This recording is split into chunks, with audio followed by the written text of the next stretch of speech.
Hello everyone, this is Relationship and I with Yetunde Mabel on Gold Joy TV. Today is another special episode where we'll be attending to questions from our viewers. Last week we were able to answer about 4 questions, and so I'm introducing something new. If you know you have questions, you have things that are bothering you about relationship that you need to ask people, you need to talk to people about, you can send it to my email yetundeolushe001@gmail.com. And so today again, I'm with Olawale and we'll be answering 3 questions today. So after the break, we'll take the first question.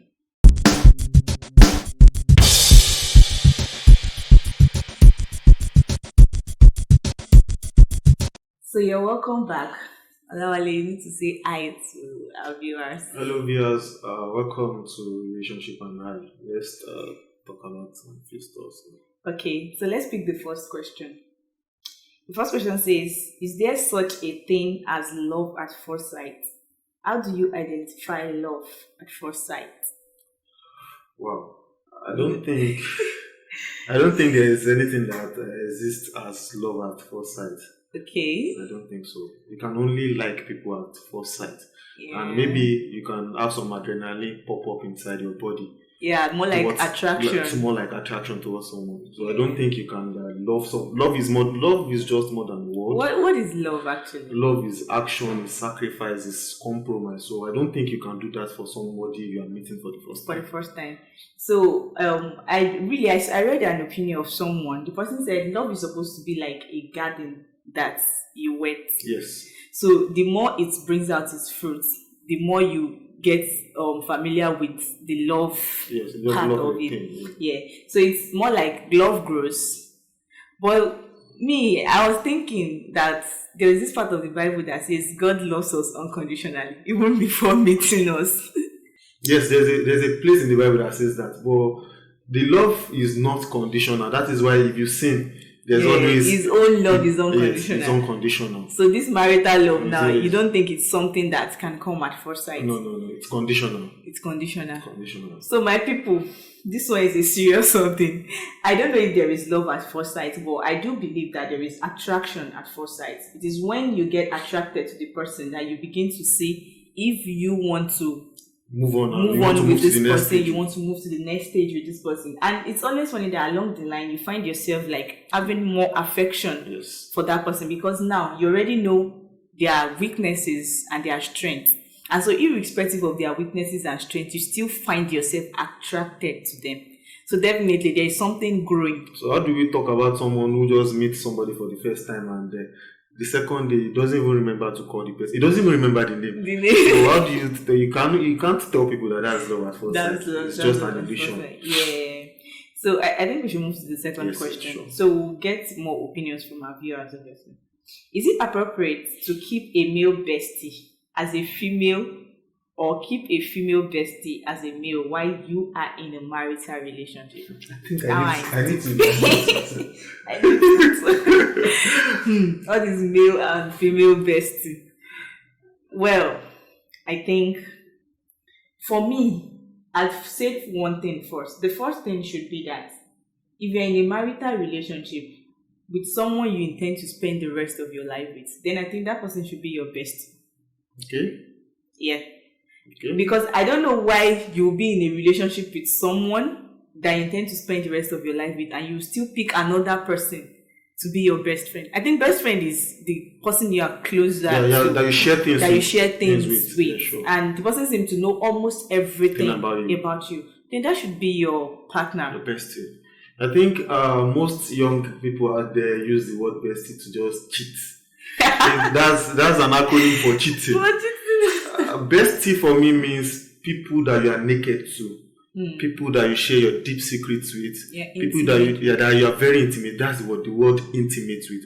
So I don't expect you to be in a relationship with someone that you are looking at getting married to and still having a bestie. Because that means you are sharing your interest with 2 people. You know, somebody said, a guy, I saw the guy sent in the question I posted on my page, something like that. The guy said, my bestie is my everything. Then my fiance is my everything. And I'm like, do you have 2 everything?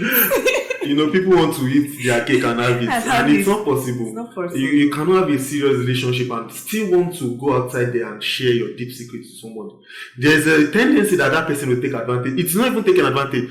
Things can go wrong, and you want to regret it after that. Yeah, so it is better you just set the boundaries. You can be friends with someone, but the word bestie means you are sharing secrets, and it doesn't work like that. The word bestie simply means the extreme. Extreme, yes. So definitely that is the first person you think of when you talk about that's why you see some married people, when they have issues at home, they want to go to somebody outside there and talk to them. Why?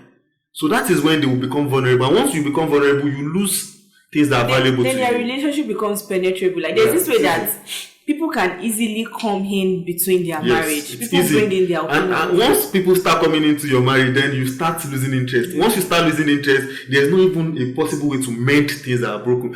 Normally, you have issues with your wife, you have issues with your spouse. Yeah. But the ability to now come together and, okay, let's talk about this and settle it.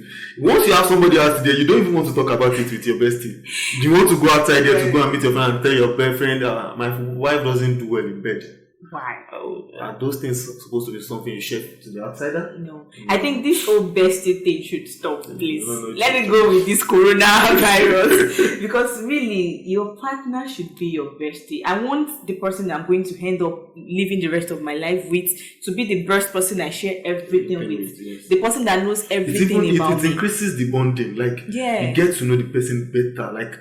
Day after day, you are getting closer and closer. You know what I told that guy? I just said that you have a bestie that is your everything, your life. You cannot do. She does 3 times of what your fiance. Bro, marry your bestie. Marry. Leave that girl, that poor girl. Leave her out of it. Marry that bestie. It's like you are punishing somebody. You are punishing somebody. Yeah. How do you expect us to be comfortable in that kind of relationship? I have a relationship. And the funny thing is, some people are manipulators. Once you see someone that is a manipulator, you will know. They would want to tell you they can manage it. We are human. There is no way you want to share interest with 2 people. Once you start doing that, then one party must always exactly. It happens. They are human, so they don't want to share you with somebody else. It's normal. One party would definitely suffer it. Yes. So I think about that, my own view about that is there is nothing like a bestie outside your partner.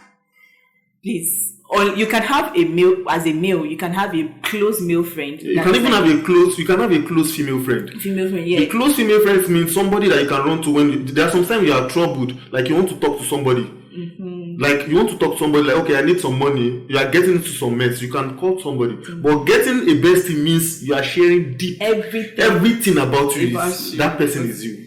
Yeah. So I think that is that. Please, all this female bestie, male bestie, where I don't know. Somebody said all this school daughter, school father. We know what happened to them. We know what happened to them when we were in school. So we're going to take a short break now, and after the break, we'll take the last question. Let's take water on that bestie.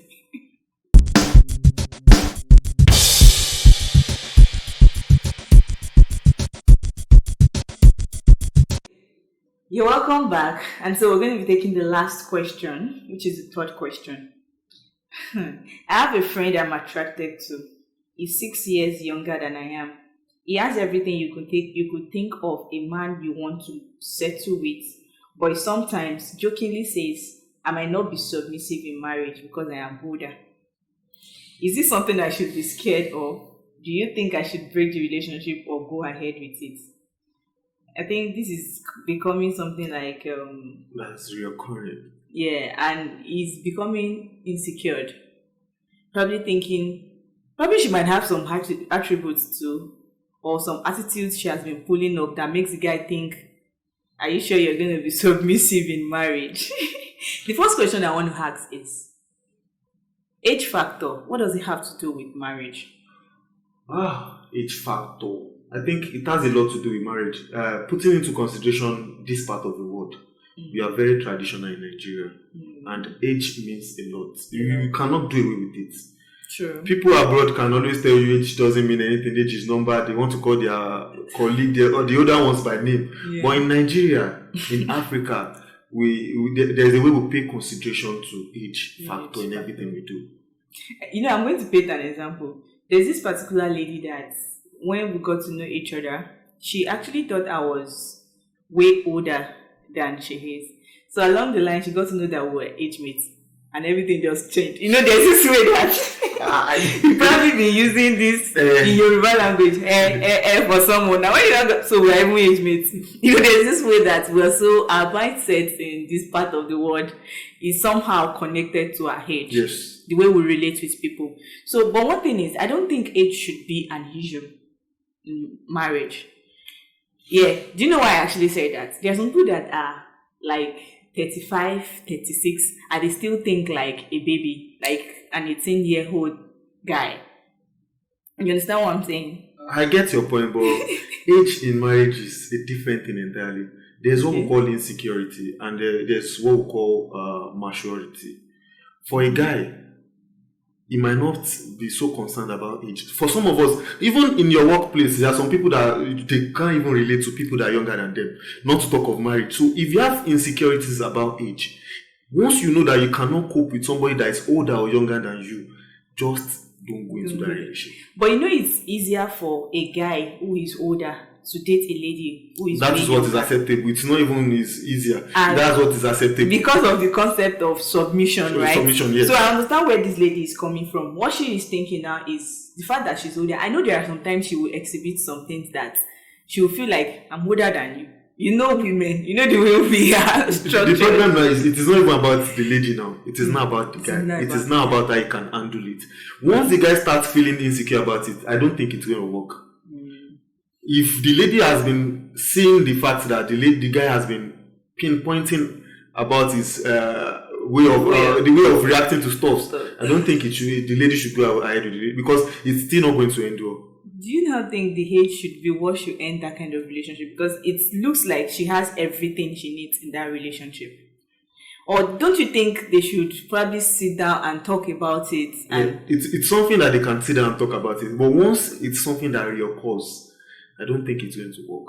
There's a way insecurities keep reoccurring. Like, it's a pattern.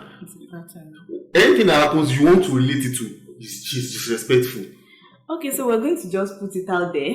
Because I'm not been in a relationship with someone for me, I think if you can cope with somebody that is older than you, you can go. It's not a taboo. But if you cannot cope with it, some people are very insecure. Yeah. So if you know that's your insecurity, don't go ahead with it because it's not going to endure. And there are some people that the way they were brought up, irrespective of how old or younger you are to them, so far they're in a relationship with you, there's a way that they learn to respect you and be submissive. So I think it just has to do with individuals and what they think. I don't think it has to do with individuals. It has to do with the culture. The culture too is one of the things that influences people. If you are talking about the whites now or people that live abroad, they don't have issues with submission because what the guy can do in the house or what the lady is doing in the house, the man has to do the same thing. There's no case of a man cooking, a man washing, doing his dishes and doing other things. We still need to talk about you know Nigeria, when it comes to Nigeria, it's a different ballgame entirely. We still need an episode to talk about this whole feminism view and all of that. So guys, I want you to drop your opinions. What do you think? Do you think age factor should be put into consideration before you get into marriage? Do you think it can affect submission in marriage? And so my lady here, she needs a sincere and honest truth. You need to let her know. She wants to know if she should go ahead with the relationship or not. And so we've come to the end of the question section today. And I hope to receive questions from you. Like I said, you can send your questions to my email, yetundeolushoye001@gmail.com. Or you can drop your questions if you want it to be open on our social media pages, GoJoyTV, or you go to our YouTube page, youtube.com/GoJoyTV. Please make sure you are subscribing and make sure you are following us and make sure you subscribe and put on the post notification icon. Until we meet again to talk about these things called relationship.